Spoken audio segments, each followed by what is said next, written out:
Então vamos lá. Estou muito feliz com a nossa aula aqui. Me surpreendeu a quantidade de pessoas, só que se inscreveram já eram praticamente 40 pessoas, então é capaz até de aparecer mais gente. Estou bem feliz com isso, tá? Estamos bem felizes porque a gente entende que estudar a Bíblia nos ajuda a saber os próximos passos na nossa vida de fato. Então, quanto mais pessoas interessadas, melhor, tá? Meu objetivo é a gente tentar ser o mais claro possível. Vão surgir dúvidas, a gente vai aprendendo junto. De longe, não sou o senhor do saber, estou aprendendo tudo isso também, então a gente vai aprender juntos e vamos desenvolvendo também esse assunto, tá? O que é meu objetivo hoje? A gente vai começar, então, falando sobre o nosso tema, que é as bases da fé, tá? A base da fé cristã, ela envolve exatamente o que nós cremos. E, através disso, a gente vai ter, a princípio, 4, 5 aulas em que a gente vai falar bem sobre esse tema e construir um pouquinho essa perspectiva de o que nós cremos. Na verdade, você vai poder ver todo esse material e aí compreendendo, puxa, eu já sabia sobre isso, eu já cria isso, ou eu nem pensei sobre isso e agora passo a crer, ou então, não, tem um ponto que eu não concordo tão bem assim e tudo mais, e beleza, a gente vai dialogar e vai conversando, tá? Hoje, na nossa primeira aula, a gente vai construir um tema específico, mas antes eu queria abordar o nosso conteúdo, tá? Isso aqui que a gente vai estudar ao longo das 4, 5 aulas. O que a gente entende disso? A minha esposa Sofia, ela é de Santos. E em Santos, eu não sei quem já foi, mas é o litoral de São Paulo. E lá, a divisa da onde começam os prédios na praia, ela é muito curta. A praia é muito próxima dos prédios. E o que acontece é que lá eram tudo mangues, né? E as pessoas, na época, construíram prédios, então, naquele lugar. E o que foi acontecendo é que os prédios eles foram começando a se inclinar para um lado ou para o outro. Então é muito engraçado, se você vai correr em Santos, se você vai caminhar e na praia, você olha os prédios e você vê que eles são tortos. Então, quem tem problema de toque é o terror, porque você vê claramente que os prédios são tortos. Depois eles fizeram uma fundação bem maior até as rochas, né, subterrâneas, mas isso foi acontecendo por muito tempo. O que eu quero dizer é, enquanto a gente não tem uma base muito bem estabelecida, qualquer vento ou qualquer circunstância, com o passar do tempo, ela pode ir inclinando. Esses prédios de Santos não se inclinaram rápido, demoraram décadas, alguns 50, 60, 70 anos para se inclinarem. Mas com o passar do tempo, com o movimento da terra, com o vento, bem aos pouquinhos eles foram se inclinando. Por isso que se as nossas bases não estão bem estabelecidas, talvez não é hoje que a gente vai começar a crer em coisas que não são verdade, mas talvez daqui a 20, 30, 40 anos, com o vento bem levinho na direção contrária, a gente comece a se inclinar. Por isso que quanto mais forte a nossa base, mais firme a gente está no que a gente crê também. Beleza? 5 coisas que a gente vai, então, compartilhar ao longo desse tempo. Em primeiro lugar, credos e confissões, isso é o que a gente vai conversar hoje. Então, é um assunto bem longo, mas a gente vai dar uma introdução, vai conseguir dar alguns passos e vai conseguir organizar isso também, tá? Segundo, é quem é Deus.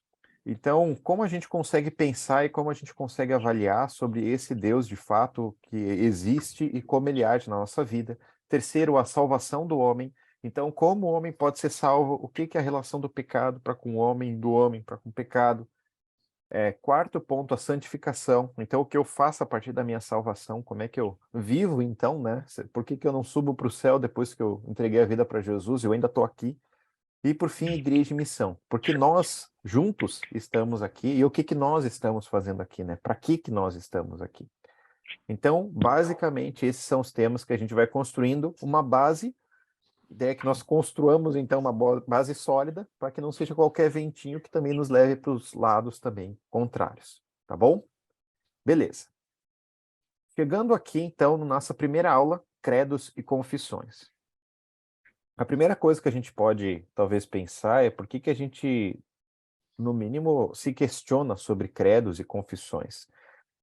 Credos e confissões, ao longo da história da igreja, eles foram muito importantes para dizer um pouquinho do que se cria, né? Para definir, para anotar, para escrever, olha, nós cremos nisso, nós entendemos assim.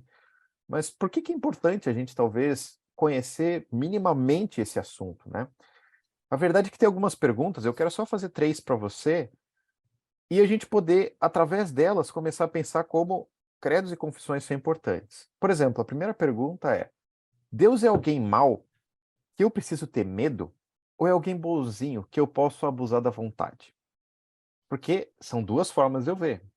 Uma forma é um Deus que ele é rígido, com os estatutos, com as leis e tudo mais, então eu não posso sair da linha. E outra é um Deus de amor. E ele é tão de amor que não tem como ele fazer mal para alguém. Então todo mundo vai se dar bem no final. Todas essas perguntas não são de hoje, são perguntas que começaram desde o primeiro século da igreja. E até hoje ainda vão sendo respondidas. Segundo, eu sou responsável pela minha salvação ou Deus é? Quem que é responsável para que eu possa ser salvo, para que eu possa ter a vida eterna, para que eu possa então caminhar com Ele? Quem que define isso? Como eu faço isso? Terceiro, Jesus foi um exemplo perfeito ou ele foi um modelo distante? Jesus foi alguém de carne e osso que viveu as mesmas coisas que a gente vive e realmente sabe o que a gente sente? Ou ele foi mais um ser de luz, um espírito, algo que caminhou pela terra, viveu, mas não pode se dizer que é um exemplo propriamente dito? Todas essas perguntas foram feitas por muitas pessoas, até hoje se faz. E os credos e confissões nos ajudam a responder essas perguntas de uma forma mais clara. Por isso, eu queria te convidar a pensar numa estrada com as cercas, né, asfálticas ali ao redor. A Bíblia é como se fosse a estrada. E a coisa mais importante que a gente tem na nossa vida é a estrada, é saber aonde nós estamos caminhando, né? A Bíblia nos aponta a direção e a gente pode caminhar em cima dela. Mas os credos e as confissões, elas nos ajudam a balizar um pouquinho sobre isso, para que eu não vá para um lugar distante do que a Bíblia diz. Então, quando eu estou atento à história da igreja e ao que foi já proposto anteriormente, antes de nós chegarmos aqui, é como se eu tivesse uma baliza de cada lado e eu não fugisse do que a Bíblia está dizendo. Quando eu fosse ir para um lado, eu falei, não, mas isso aqui já foi estudado antes e que não é bem assim. Então a gente vai caminhando. O que é o perigo de eu não ter essa baliza? Eu passo. Porque se eu parto da Bíblia e eu não tenho nenhum filtro, nada que me ajude a balizar um pouco isso, eu vou para lados diferentes. E, gente, sendo muito sincero, hoje é o que mais tem. Você vê a Bíblia feminista, a Bíblia dos negros, a Bíblia homossexual, a Bíblia de vários tipos. Então, se eu tiro os filtros, qualquer coisa pode ser aceita. Por que não? Está ali na Bíblia. Eu posso ler como eu quiser. Então, se eu não tenho uma base, se eu não tenho um filtro ou uma baliza para dizer, olha, as coisas se encaixam nesse perfil aqui, nisso, é difícil de eu conseguir até dialogar com as pessoas, porque a minha verdade vai ser diferente da tua e é como se a gente estivesse lendo um livro e cada um entende de uma forma diferente, né? Por isso que é tão importante a gente ler isso. Então, o que que nós vamos fazer nessa aula? A gente vai começar estudando desde o primeiro século até hoje, fazendo um resumo, obviamente. Tem coisas que me empolgam nessa história, espero não me empolgar demais e ficar preso em algum século, alguma coisa assim, mas a gente vai dar um panorama nisso para poder entender um pouquinho mais, de fato, sobre o que que a Bíblia nos diz, o que que a Bíblia nos ensina, o que que a Bíblia conta, e sobre o que que as pessoas foram entendendo da palavra de Deus para constituir credos e confissões também, certo? Então, credo basicamente é dizer, eu creio nisso. Então, a Bíblia, ela é clara, é a mesma Bíblia sendo escrita e sendo crida, né? Mas as declarações ajudavam muito a gente saber quais são essas balizas, bem como as confissões. Beleza? Tranquilo até aqui? Então tá. Dada a nossa introdução, vamos então para o primeiro século. Se você já estudou um pouquinho de história, principalmente no colégio, você lembra de um rapaz chamado Nero. Nero era o imperador de Roma e até o ano 70 depois de Cristo, ele era alguém muito bem quisto. Tinha suas devassidões, tinha vários problemas de relacionamentos, coisas estranhas que ele fazia, mas até ali estava tudo certo. E no ano 70 depois de Cristo, então, o que acontece é a, existe a destruição de Jerusalém ali, mas existe um grande problema dentro disso, que Nero causa uma situação complexa E em vários lados ele culpa ou coloca essa culpa sobre os cristãos, dizendo: olha o que eles estão fazendo ali. Então, o que que acontece na igreja do primeiro século? Quando a gente lê Atos até o capítulo 28, aonde Paulo então está preso, e aí a Bíblia vai sendo escrita um pouquinho mais, e o último relato que a gente tem da Bíblia mesmo é João, então, lá na ilha onde ele está escrevendo Apocalipse com as revelações também de Jesus. Então, depois disso que acontece, nós vamos lendo na história. Então, tem vários estudiosos, várias pessoas da época que foram contando essa história a partir dali, e duas coisas que a gente percebe. Primeiro, problemas externos. Os problemas externos que surgiram daquela época, em primeiro lugar, era a perseguição, e isso a gente vê até em Atos. A gente vê que quando os discípulos começaram a falar de Jesus para os outros, é como se eles fossem vistos numa seita, a seita do caminho, e todos começaram a perseguir eles. Então, Estevão é o primeiro mártir ali dessa causa, e muitos outros vão sendo levados, como todos os outros discípulos. Então, a igreja passa por perseguição. E é sobre isso, nesse contexto, que Paulo escreve muitas vezes. Depois disso, principalmente a partir do ano 70 depois de Cristo, falsas acusações. Puxa, os cristãos estão fazendo isso. Os cristãos estão fazendo aquilo. Bem como acusações de, por exemplo, canibalismo. Por quê? Porque as pessoas faziam a ceia, e a ceia era comer o corpo de Cristo e tomar do sangue de Cristo. Obviamente, aquele que está mal intencionado dizia: olha o que eles estão fazendo lá dentro daquela reunião. É uma seita, é isso que está acontecendo. Então, eles eram muito acusados. O que eles faziam, então, para se defender? Tinham os apologistas, certo? Os apologistas eram pessoas que se defendiam ou defendiam a fé do que eles criam de fato para esse ambiente externo, né? Para dizer: olha, nós não fizemos isso, não promovemos essa batalha, não fizemos isso, e eles iam se protegendo. Mas o grande problema daquela época que nasceu também foram inimigos internos. E esses são mais difíceis ainda de lidar, porque eles estão dentro do meio. Eram líderes que se levantavam, e esses líderes que se levantavam eram com heresias. O que é a ideia de uma heresia? É uma teoria que ela nega ou ela contraria uma doutrina estabelecida. Então, pensando no nosso desenho anterior, a heresia seria basicamente isso aqui. Eu tenho aonde a Bíblia está. A heresia, ela coloca uma base, ela coloca uma baliza, só que bem longe da onde a Bíblia está. Então diz assim: puxa, Jesus fez isso, mas como ele fez isso, ele pode ter feito muitas outras coisas. Então ele deve ter feito isso. Eu começo a inferir informações que não estão no texto, e eu começo a esticar um pouquinho essa baliza para bem longe. O perigo é que eu começo a viver coisas que não estão na Bíblia. Então, esses inimigos internos, líderes que se levantavam, eles precisavam ser combatidos, esse ensino precisava ser combatido. E por isso que naquela época se levantaram então os polemistas. Esses eram os homens que estudavam a Bíblia e defendiam então o que a Bíblia dizia, para que essas balizas voltassem para o lugar certo e para que se entendesse exatamente o que a Bíblia estava dizendo e ninguém mais. Então, no meio disso, nós vemos a igreja primitiva já com muitos problemas. Esses problemas, eles não param de existir. Até hoje a gente vê ainda, de certa forma, perseguições, mas muitas falsas acusações, com certeza, com a igreja, mas principalmente esse inimigo interno é o que nunca deixou de existir, que são as heresias. Em cada século você vai ver situações diferentes. Como hoje em dia, você pode abrir no YouTube e falar: isso aqui está meio distante, meio diferente da Bíblia. Como a gente falou mesmo no culto hoje, até a teologia da prosperidade, coisas que até são mais modernas, mas se enquadram em pessoas que eram de dentro da igreja, se levantaram como líderes e falaram. E se não tem alguém para dizer: olha, a Bíblia não fala sobre isso, a Bíblia fala algo diferente, geralmente leva multidões próximas também. Então, esse é o cuidado, e no primeiro século, isso que aconteceu. O que é a sequência, então, de toda essa situação? Nós vemos, então, o segundo século. Então, a partir do ano de 100, 101 ali, até quase o ano 200, né? Depois de Cristo. O que acontece, então, nesse momento? São começadas algumas heresias. Algumas teorias, na verdade, que depois pôde se avaliar como heresias.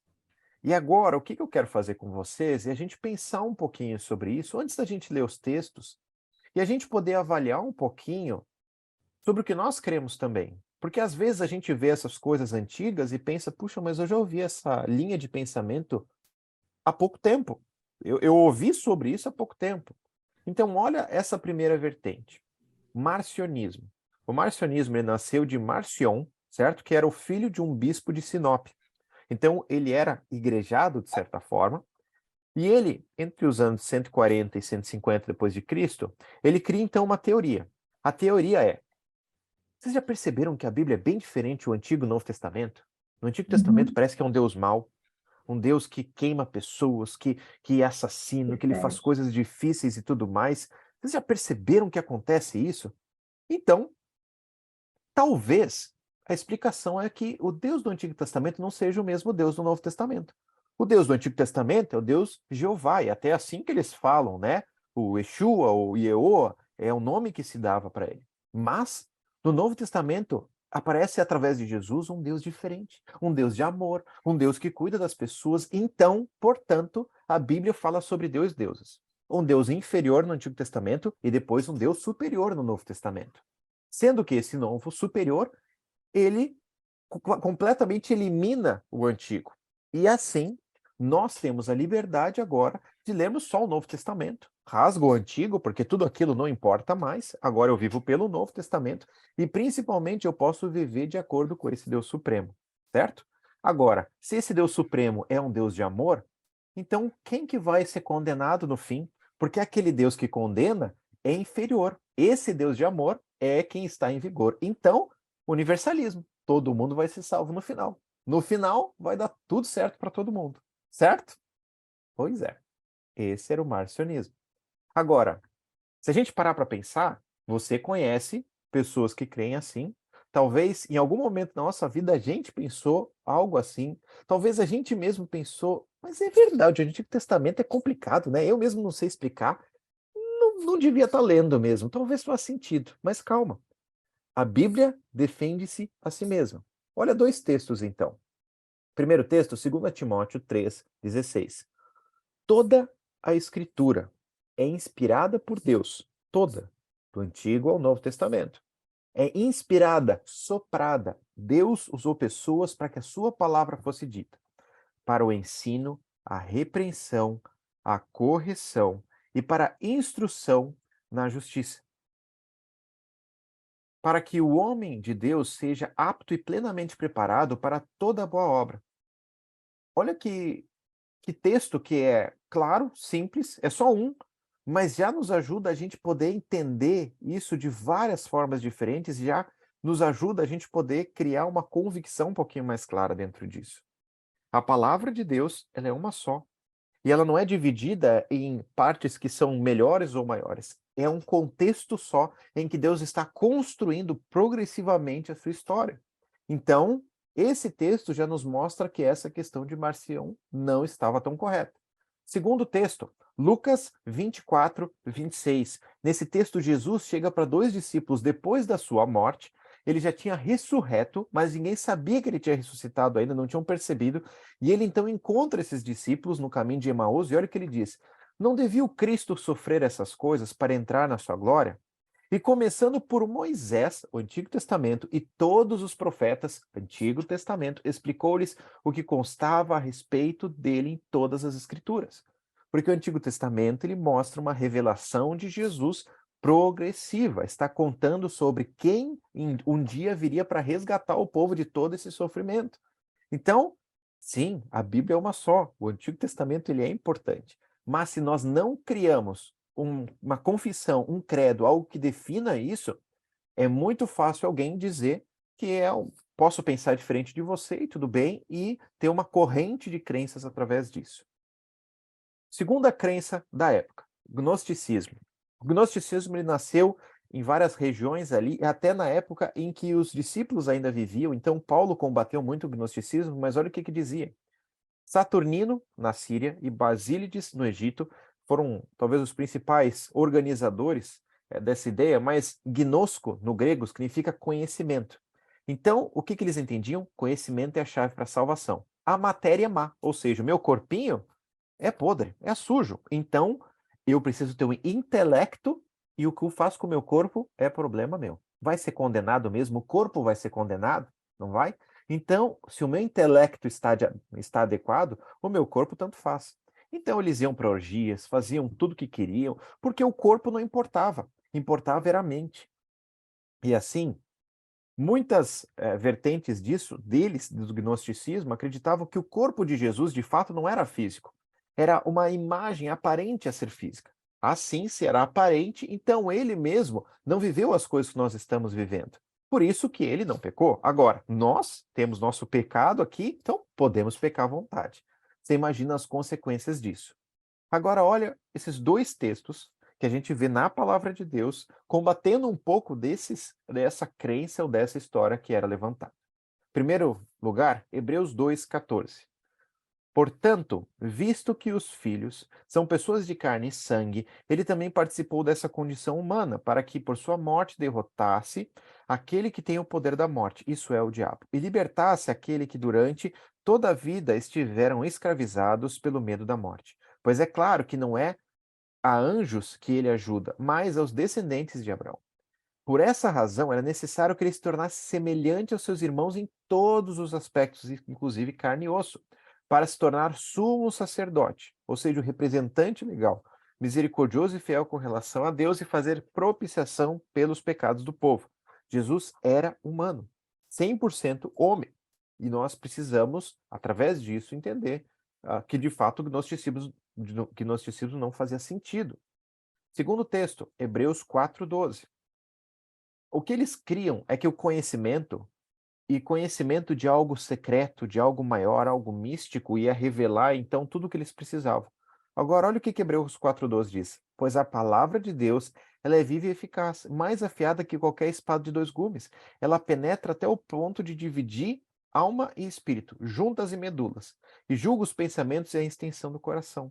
Ou seja, a palavra de Deus ela é única. Não existe outro conhecimento além da palavra de Deus que nos salve, que nos direcione e que possa mostrar e revelar o nosso coração.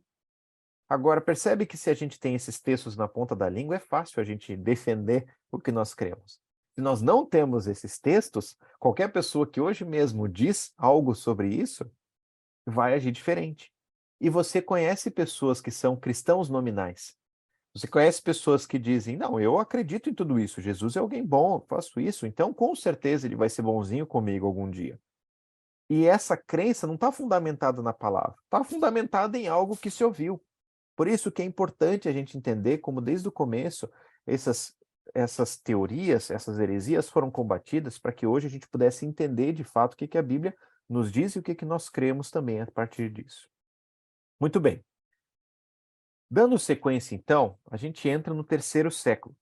E o terceiro século, ele é muito importante porque ele vai começar a construir algo que hoje nós temos de uma forma muito natural, a Bíblia. Agora, a Bíblia ela já estava montada em uma grande parte. O Antigo Testamento já estava canonizado, ou seja, fechado de certa forma. O Novo Testamento se tinha muitos escritos até ali. E as pessoas liam geralmente os pergaminhos, os manuscritos, esses escritos, mas para que serve, por exemplo, o cânon? O cânon define: este livro ele entra na Bíblia, este livro não entra na Bíblia. E você pode ver, por exemplo, na Igreja Católica, ou na Bíblia Católica, que tem outros livros, como Eclesiástico, como outras partes também de livros, Macabeus e outras, que não estão na Bíblia que nós lemos, né? A Bíblia evangélica, batista, a Bíblia que qualquer pessoa evangélica em geral compraria ou leria. E isso faz parte do cânon. O cânon é uma separação dos livros que entram e não entram. Agora, quem diz, ou por que disseram que alguns livros da época, né, da época ali de Jesus, daquela região, entravam e por que outros não entravam? Tem alguns filtros que foram feitos que são muito importantes. Em primeiro lugar, a autoria. A autoria, nós sabemos quem escreveu. Essa pessoa caminhava de fato com Jesus. Essa pessoa cria nas mesmas coisas. Foi algo que de fato Jesus inspirou, ou Deus inspirou ou não. Isso era uma avaliação que eles faziam. Por isso que, por exemplo, Hebreus, que a gente não sabe quem escreveu, era difícil de entrar no cânon. E até ele demorou um pouco mais para entrar nesse cânon também da época, porque ninguém sabia quem ele tinha escrito. Até hoje nós não sabemos. Mas o seu escrito é tão coerente com todo o restante da palavra de Deus que faz muito sentido que ele esteja ali junto. Agora, segunda coisa, tem o período. Livros ou textos que foram escritos no segundo, terceiro século não entrariam, porque se a Bíblia é revelação divina, e até o período onde Jesus e as pessoas que ele mesmo chamou, que eram os apóstolos, estavam vivos, depois disso não podem haver mais escritos. A Bíblia estava fechada, então isso era excluído. E terceiro, a concordância, ou seja, esse texto concorda com outro. Então, se você vai lendo os textos e você bate com outra parte da Bíblia, esses textos são coerentes ou não? Então, vários outros livros que não entraram no cânon não batiam muito bem com essa parte, ou seja, eram livros que falavam um ensino diferente, um ensino distinto. Então, aqui fala que é só Jesus, e aqui diz que Jesus, mas Maria, se fizer isso e aquilo. Então, era compreendido que não faziam parte. E o cânon, então, foi fechado naquela época.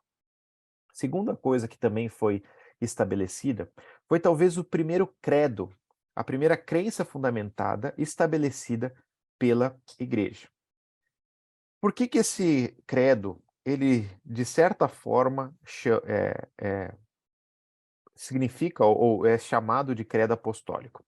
Existe uma crença de que cada um dos discípulos escreveu uma parte dele, ou pensou em uma parte dele. Mas não tem comprovação nenhuma sobre isso. Então foi o nome popular da época que até hoje se usa. O credo apostólico ele surgiu durante esse período do gnosticismo também. Então, principalmente para combater essa vertente. E o que basicamente tinha a função? Ser um resumo do cristianismo ortodoxo. O que os cristãos de fato criam. Então, era um resumo bem resumido do que eles criam, e através disso eles conseguiam colocar, talvez, de uma forma mais clara, você concorda comigo, você não concorda. Então, esse é basicamente o fechamento que aconteceu por volta ali do terceiro século, certo? Olha o que é o credo apostólico. Depois eu vou passar para vocês, tá? Creio em Deus Pai, Todo-Poderoso, Criador do céu e da terra. Creio em Jesus Cristo, o seu Filho único, nosso Senhor, o qual foi concebido por obra do Espírito Santo, nasceu da Virgem Maria, padeceu sob o poder de Pôncio Pilatos, foi crucificado, morto e sepultado. Ressurgiu dos mortos ao terceiro dia, subiu ao céu, está assentado à direita do Deus Pai Todo-Poderoso, donde há de vir para julgar os vivos e os mortos. Creio no Espírito Santo, na Santa Igreja Universal, e aqui a Igreja Universal quer dizer Igreja de todos os cristãos, não a Igreja Universal do Reino de Deus, tá? Só tem essa separação. Na comunhão dos santos, na remissão dos pecados, na ressurreição do corpo, na vida eterna. Amém. Aí você pensa, puxa, eu concordo com isso.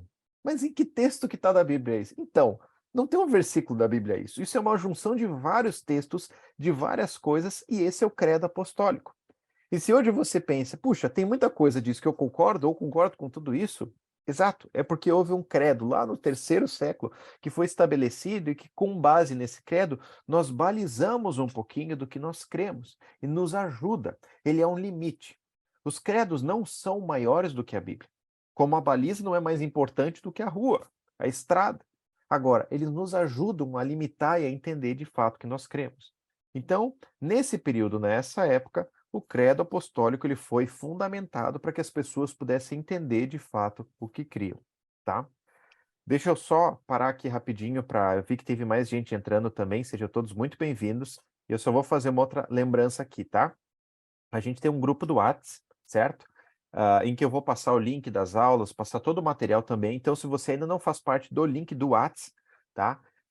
No chat aqui mesmo, pode mandar o teu nome e o teu telefone, que depois eu te adiciono também no grupo para você também poder fazer parte, tá? Então, só para a gente não perder essa informação e todo mundo poder participar, beleza?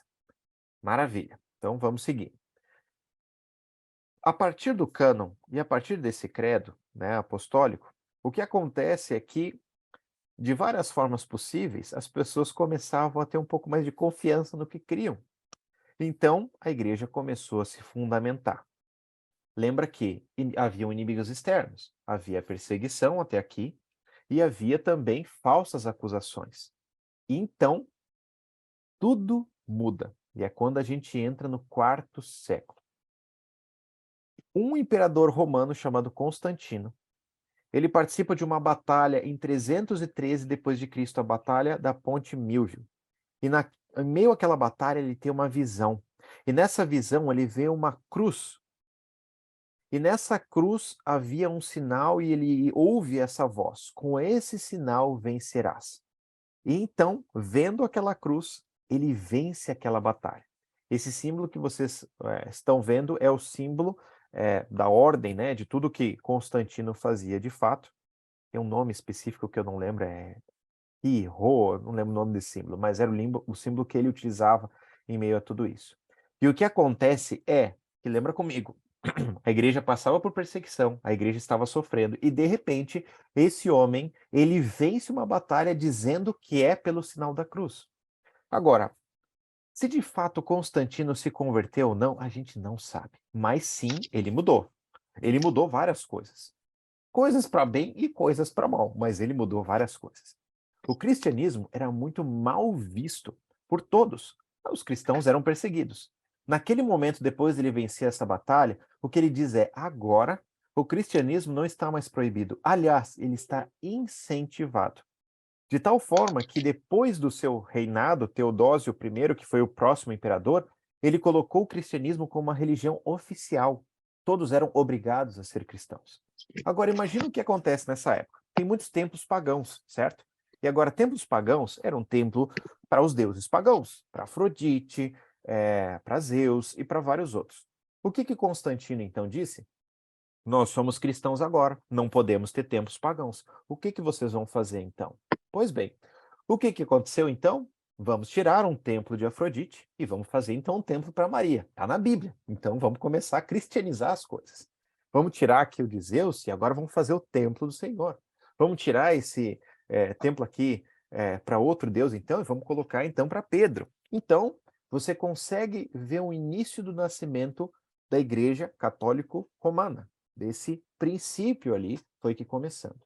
Qual que foi uma das coisas principais que aconteceu? A igreja e o Estado se uniram, ou seja, o Papa, que foi sendo formado ao longo desses anos, tem uma autoridade máxima, além do Estado e além da igreja. Então, a igreja está dominando sobre tudo, e tudo é misturado. Todas as informações são misturadas.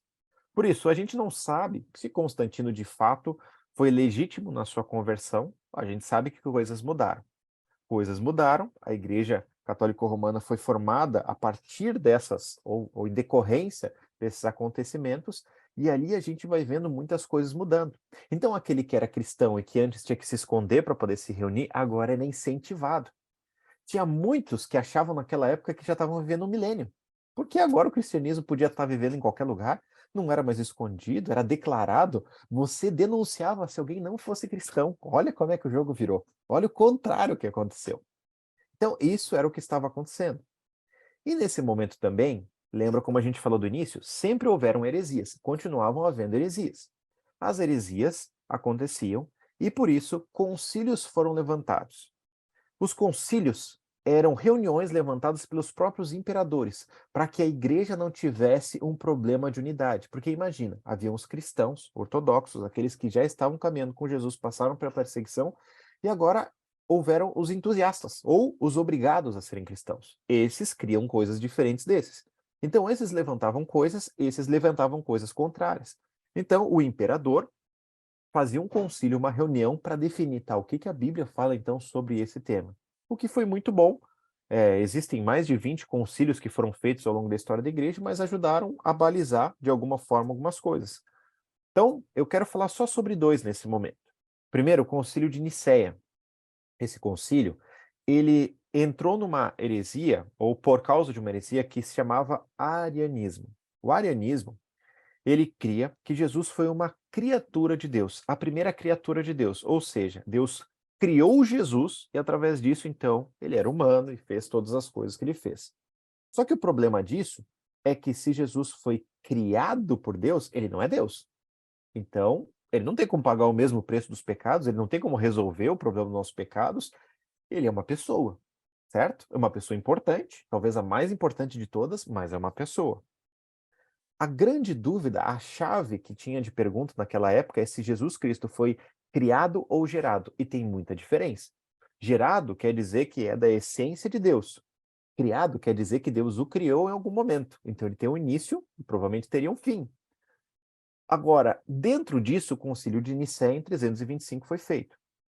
Olha, um texto só, então, da palavra de Deus, para a gente poder entender um pouquinho do que, na palavra de Deus mesmo, a gente pode ter alguma resposta já sobre isso.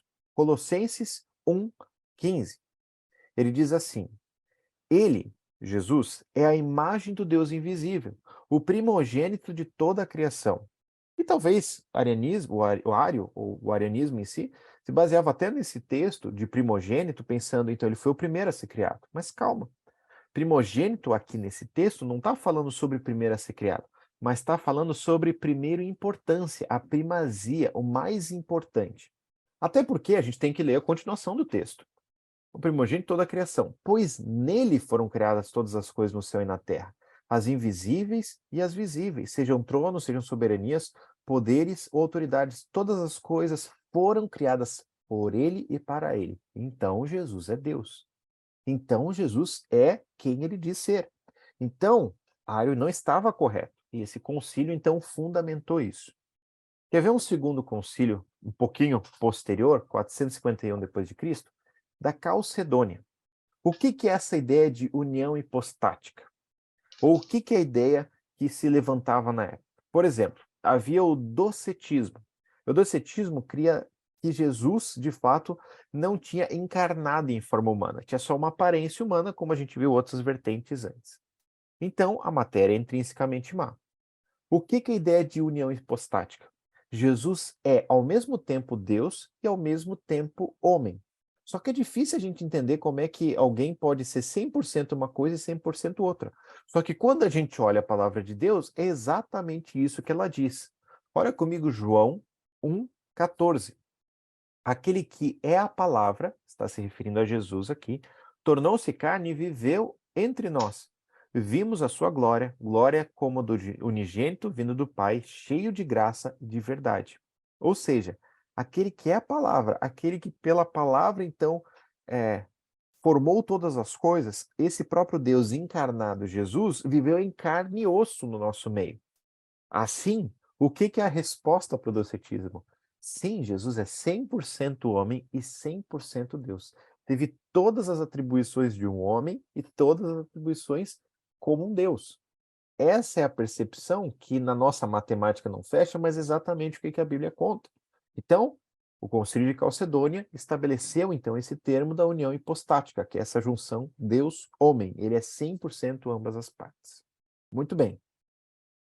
Nós estamos correndo aqui e você vê aqui várias coisas acontecendo, mas lembra o que a gente falou?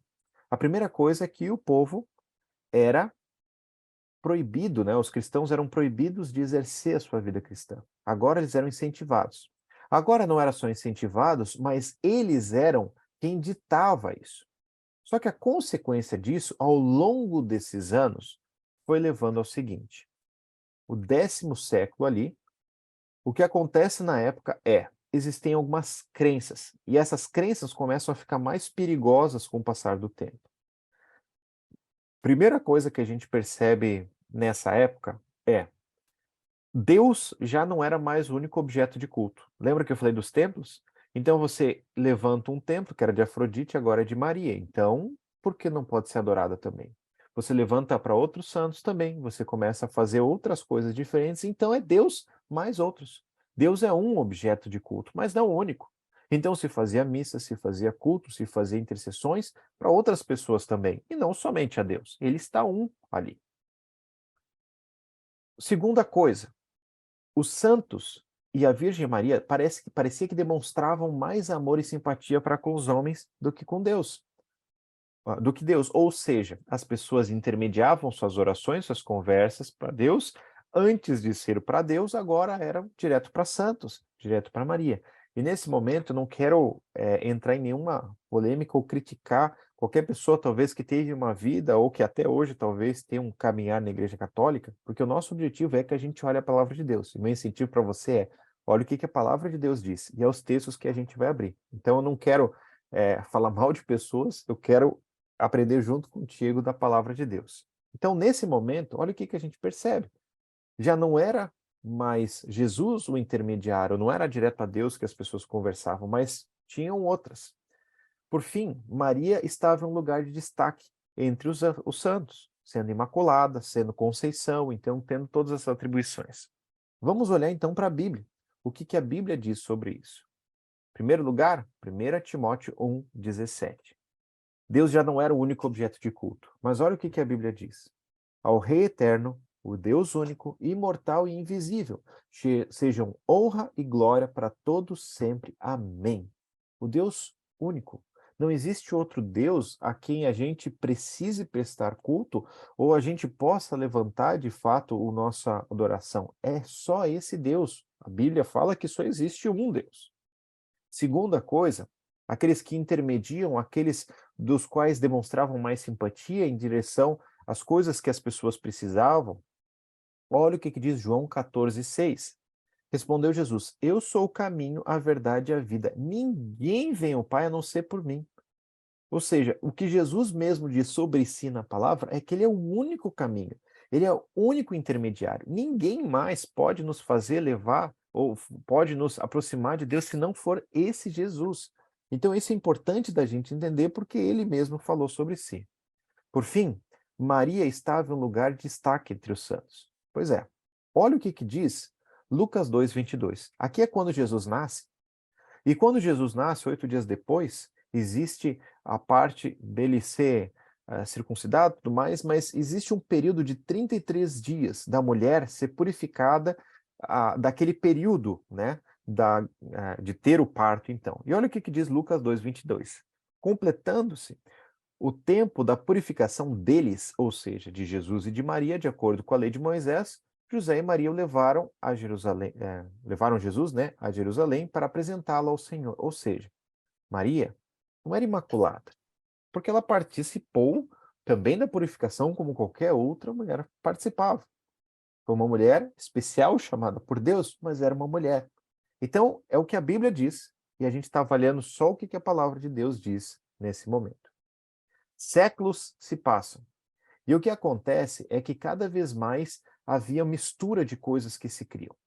E aí, no 15º século, dali em diante, o que ocorreu então foi que haviam as indulgências. O que eram indulgências?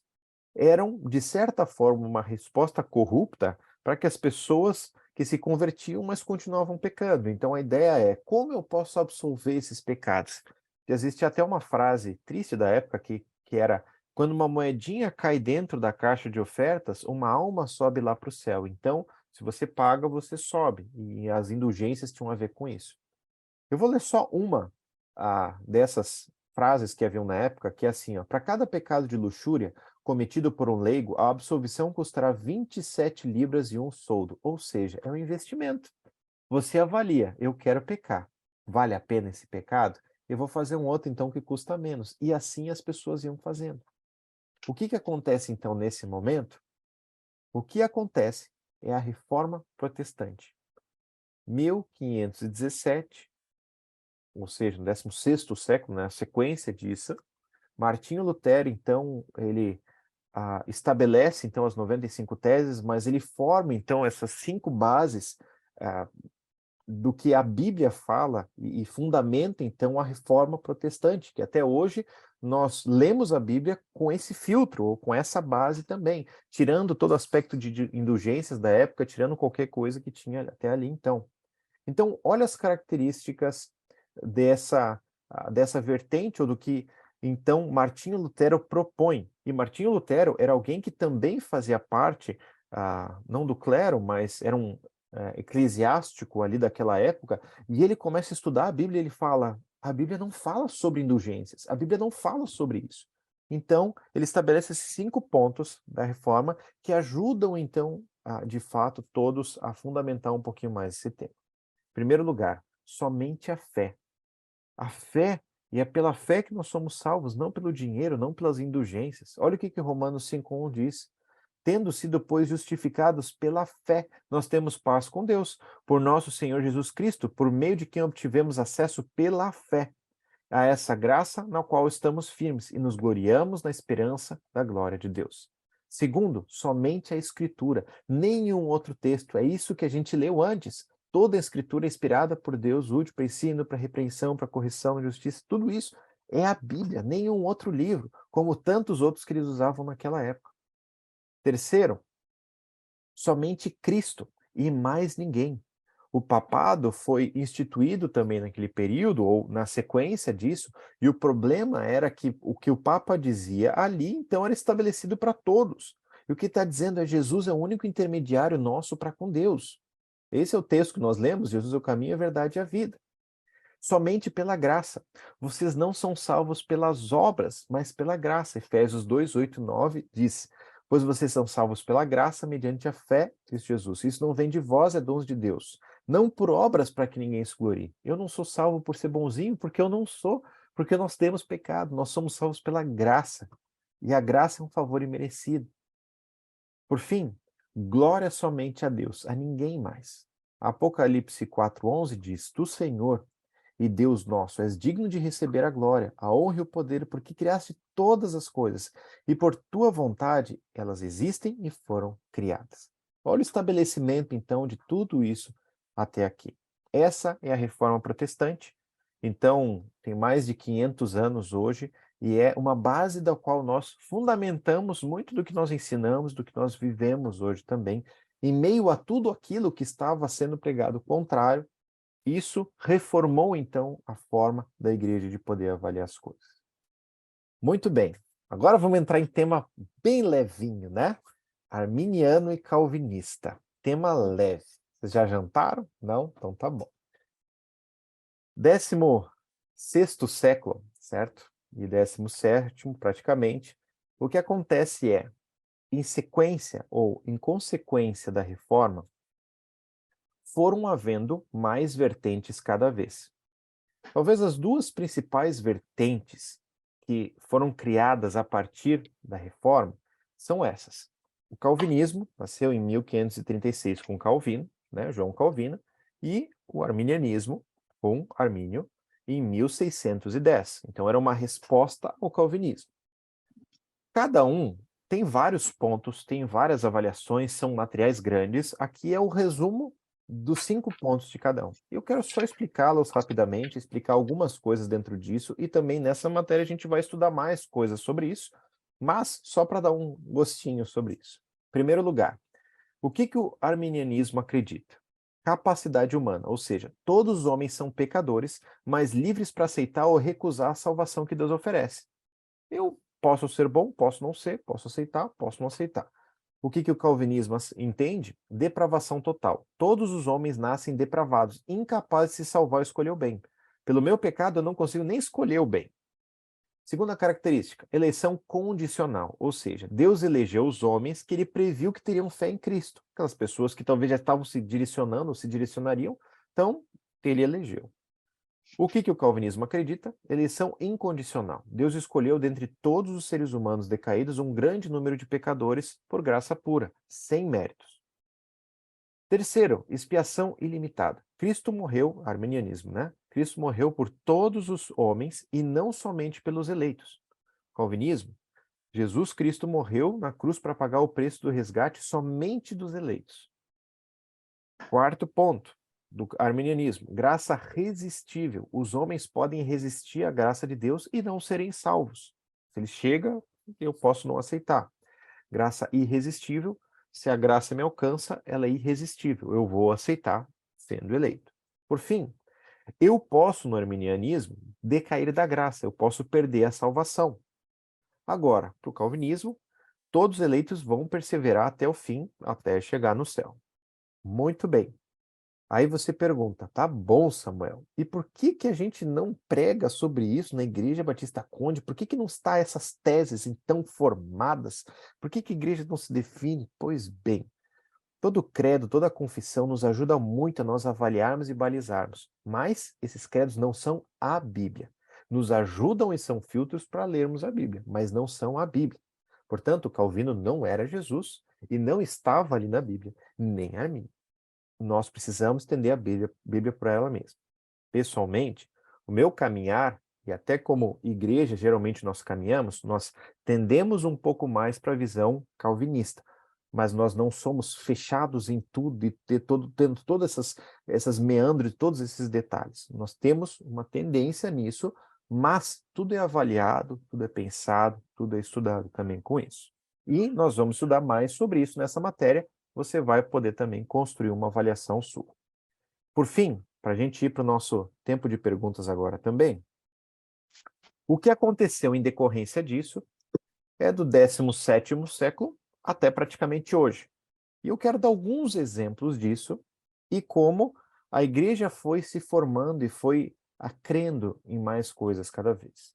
Em primeiro lugar, nós somos uma igreja batista.